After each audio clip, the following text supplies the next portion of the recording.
Amyloidosis is caused by deposition of products of protein misfolding in extracellular tissue, most commonly light chains lambda and kappa, transthyretin, and serum amyloid A.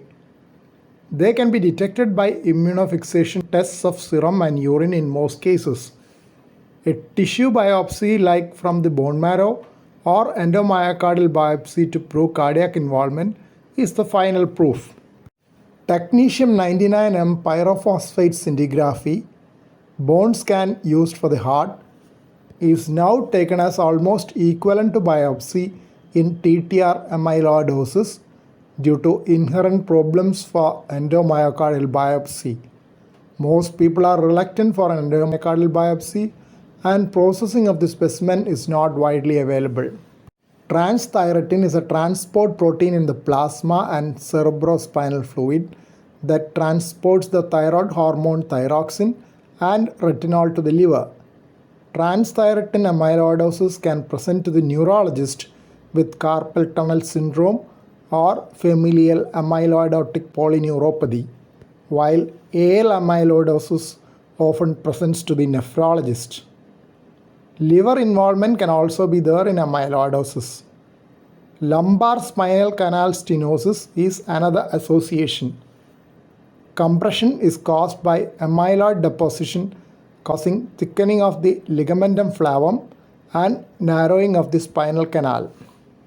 The hallmark of cardiac amyloidosis is thickening of ventricular walls seen on echocardiography without corresponding higher voltages on electrocardiography. Diastolic dysfunction with a restrictive pattern is seen on Doppler studies. Amyloid light chain AL amyloidosis is a plasma cell dyscrasia which is distinct from multiple myeloma. AL amyloidosis has a more severe course than transthyretin amyloidosis, with median untreated survival of about 6 months from the onset of cardiac failure. The cardiotoxicity of circulating light chains, in addition to the myocardial infiltration, is thought to have a role in this more severe manifestation of AL amyloidosis. Capillary fragility due to amyloid infiltration can cause purpuric lesions with minimal trauma. TTR amyloidosis can be wild type or familial due to missense mutations in the TTR gene. In the wild type TTR, deposition leads to senile amyloidosis, predominantly manifesting as cardiomyopathy. In case of TTR gene mutations, certain mutations are more likely to affect the heart, while others cause more neurological involvement. An autopsy study of heart failure with preserved ejection fraction HFPEF from Mayo Clinic sought to determine the frequency of left ventricular amyloid deposition. They had 109 cases with antemortem diagnosis of HFpEF without clinically apparent amyloid. 131 control subjects were also screened. Screening was done with sulfated Alcian blue. Congruent staining with microdissection for mass spectrometry based proteomics to determine amyloid type was done subsequently. Quantitative whole field digital microscopy was used to assess fibrosis. Wild type TTR amyloid was associated with age at death and male sex. Age and sex adjusted prevalence of wild type TTR amyloid was higher in HFpEF patients than in control subjects. Moderate or severe interstitial wild type TTR amyloid deposition consistent with primary etiology of HFpEF was present in 5% cases.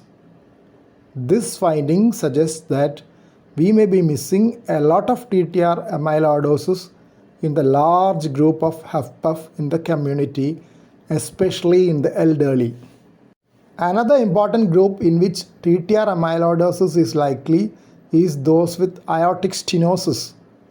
Up to 15% of cases of aortic stenosis may have underlying amyloidosis. This is more in the subset with low flow, low gradient aortic stenosis, in which up to 30% may have cardiac amyloidosis. Cardiac amyloidosis is associated with increased risk of heart failure, mortality, and even futility with aortic valve replacement. Transcatheter aortic valve replacement may be preferred to surgery in these patients. Tafamidis can be used to treat TTR amyloidosis. Tafamidis binds the thyroxine binding sites of TTR with high affinity and selectivity. This slows the dissociation of TTR tetramers into monomers, inhibiting aggregation.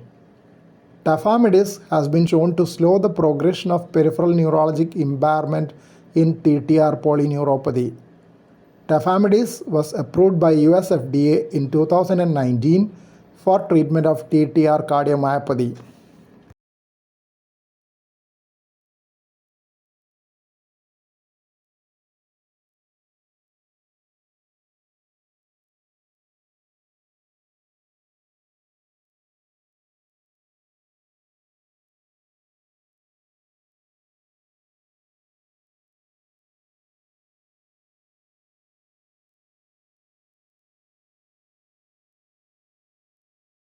Thank you for watching this video.